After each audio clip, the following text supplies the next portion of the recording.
folks, James at Wrexham and welcome back to the bench. In this video we're going to do part 2 of the bipod review and a bit of a load workup on the 6.5 Creedmoor, plus shoot some of the new 73s with the new jackets out of the 223. This is, the group's ridiculous. Like, oh man, I'm so impressed and thrilled with this, but you know, I'm still the limiting factor here, to be honest. So anyway, we'll go through the whole thing and we'll get some video out, and I'll tell you, I found a really nice SD on this 6.5 Creedmoor, so we'll go into that a little bit more in this video as well. But let's kick off with the bipods because it'll probably help make more sense tying it all in together. So let's do that. Alright, so let's go straight into bipods. And first up, we're going to talk about the V10 because it's a wonderful bipod. It did nothing silly, it just did exactly what it should do, and that is bipod. The cant didn't move, the legs were nice and firm, there was heaps of adjustment. I found it really easy to get it on target and it stayed there, which is wonderful, and it was super rigid. The only thing I would comment on is, and this is probably a price point thing, is the feet are plastic, not rubber. So it was almost impossible for me to test this bipod by building the bridge on the concrete and getting any kind of shoulder pressure or preload on it because it would just slip. So I only had a limited number of rounds and I didn't end up actually putting it on a rubber pad or putting a rubber pad in front of it. That will be the next thing. However, I found a really good powder charge for this. So when you see this video, I just need you to understand this was coming up more than 1.8 grains of powder to get to this load. And I did pull one. That's going to be me or trying to just fight the bipod on it sliding forward and just trying to get comfortable and learning it a little bit. But an ES and SD like that, I'm definitely going back to the range and doing a seating depth test. The group wasn't bad except for the one that I pulled. And it actually looks different on camera, like my holding it looks like it recoils differently to the others. So anyway, we'll play that. But my impressions on the V10 is it could be a wonderful thing. The only thing I'm going to consider is putting some little chair leg rubber feet that you might find at Bunnings or something, or wrapping the feet in I've got some rubber mat here that's only like 2 mil thick, and I might just glue it on top of it so it's got some purchase and some friction. But other than that, I'll just shoot off the rubber mat at the range. But when I'm on the grass, don't know. But yeah, just need to do some more practice with it. But I think for what it is, it's unreal. It was really, really good, as any of my other bipods. I'm going to keep it on there. I'm going to compete with it. I think it's a wonderful thing. So, and it had heaps of elevation for my rear bag. So anyway, we'll have a look at that video now, I guess.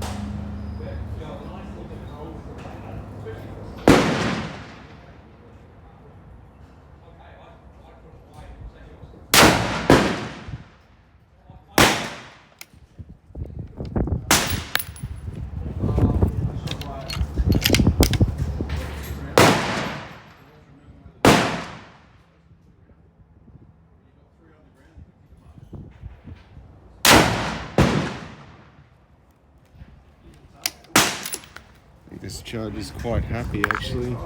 3 shots, I've got 2.1 SD so far. Whoa, that was a bit wild.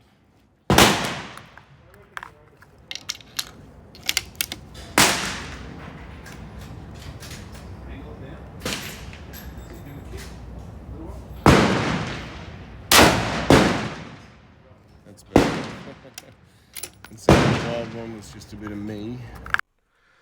Alright, so in that video, of course, there was one that I pulled. It's not a flyer, it's one that I pulled, but the ES and SD on that, well, at least the SD. I don't think I wrote down the ES.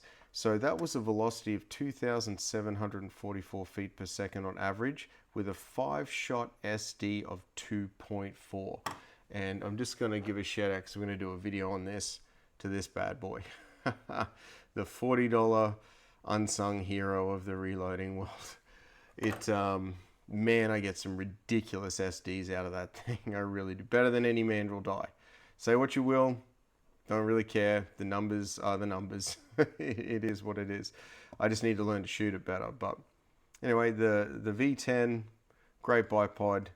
Might need some rubber feet. I'm not convinced I want to cut these off yet, but they might be like heat molded over it. But we might be able to figure out a solution here.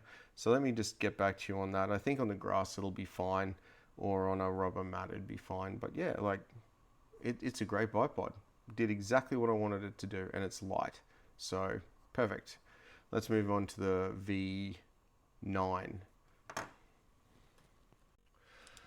All right, so the V9 bipod, and we'll have a look at a 10-shot group in a second. But I just want to say something about this 10-shot group, all right? Like, because I'm really excited about it. This is a phenomenal group for me, and I'm not obviously a really good consistent shooter, and I haven't shot for a while. But having 8 go into one ragged little hole is a stupendously good effort for me. But it's a real testament to how good these bullets are now. They've got the best jackets in the world, the best tooling in the world. They've got a fantastic geometry. And if someone like me with a $40 bipod and a bag full of rice can shoot a group like this in the hands of someone truly capable, it's going to be just lights out. So I'm really happy with this. But we'll check the video out in a second. Anyway, the V9 bipod, it's $40, but as I expected, it was too low. I had to put a rubber mat underneath it, which may or may not make things better or worse. And I still could only just get my rear squeezy bag under that when I hammered it down flat. So I think either the V8 or the V10 are going to be a better choice for most. But once I locked it down, it didn't move. I'll give it that. It was rigid. Seemed comfortable enough when everything was set up well, and you know, it still shot stupid good groups. There was a couple of 5-shots which were really good as well, and the same kind of thing, just all in the same spot. But I recorded my attempt at a 10-shotter because I was like, oh, I really want this video, but that's okay. Anyway, let's have a look at it.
Little gust of wind there.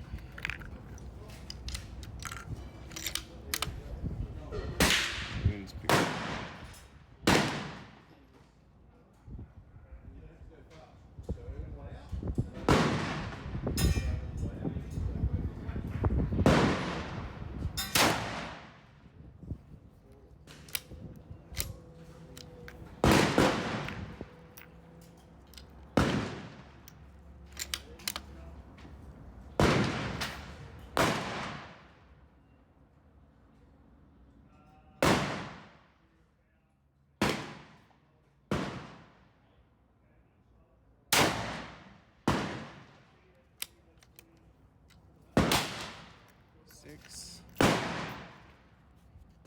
out and pulled that one a little bit more there.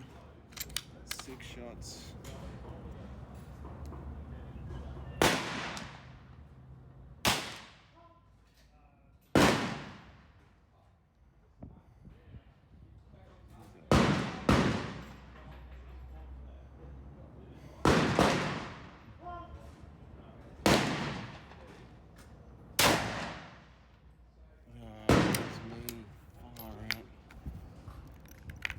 No, there it is. 7.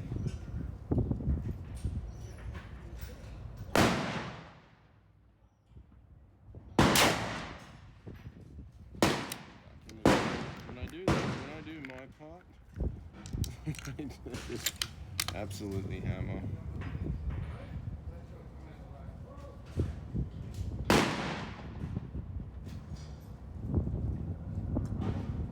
Jeez, that wind.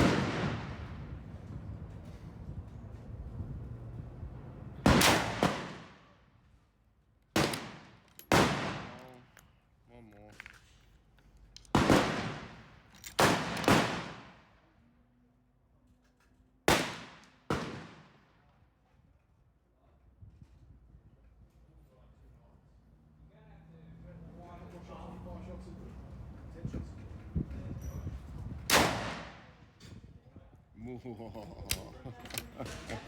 So let's exclude the 2 where I screwed up.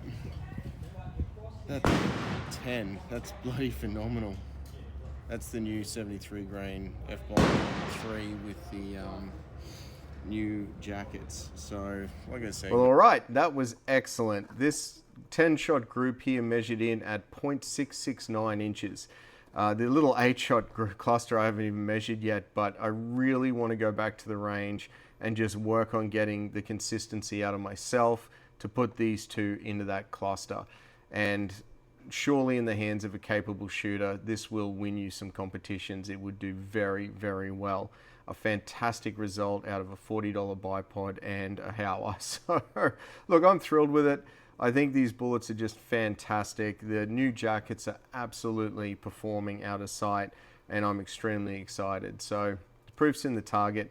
I just need to work on myself. So, my challenge is to bring these 2 shots and my consistency up to put them into this little 1/2 inch or less group. So, let's go out and do that again very shortly. And I'm super thrilled. I'm just chuffed, guys. It's great. That's still a 0.66 inch 10-shot group. So anyway, very happy. Believe the target. So in saying that, 2 things. Number 1, pretty soon, not just yet, but pretty soon, you're going to see a change to our bullet boxes, which have a bit more data on the front, and they're labeled front and on the top as well. So you'll see them go to an FBX, which is for expanding. So they are a true hunter and target bullet now with the new jackets and some ballistic information, etc., and use cases on it. So that'll be a really cool thing. I really like them, and they're coming soon. Now, 2 last things. Because we've got the new bipods and the AccuTac HD50 is too heavy for me, it is going to go onto a fire sale on the Facebook page. And you can either call or whatever, and we can sort that out for you.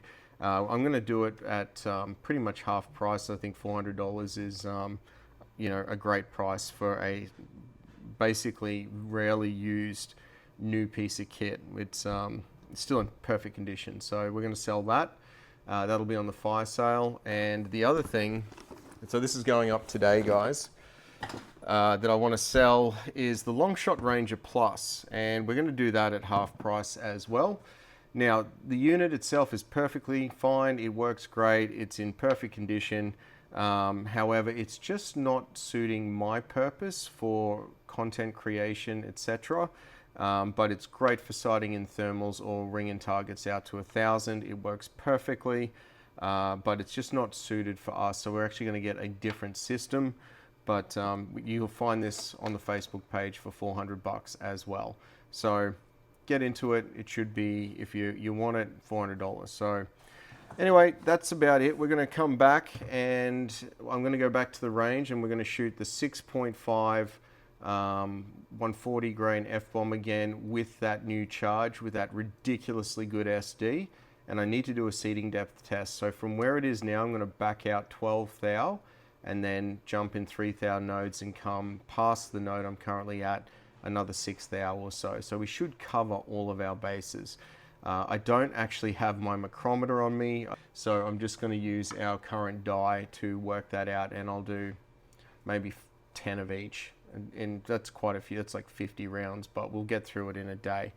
But guys, yeah, what do you think? I mean, I think that these 73s just are stupendous. They're just fantastic. So, you know, I'll get back to you with all of these in this one little group here. Don't you worry. I'm working on it. I'll be back soon. All right. Thanks for watching.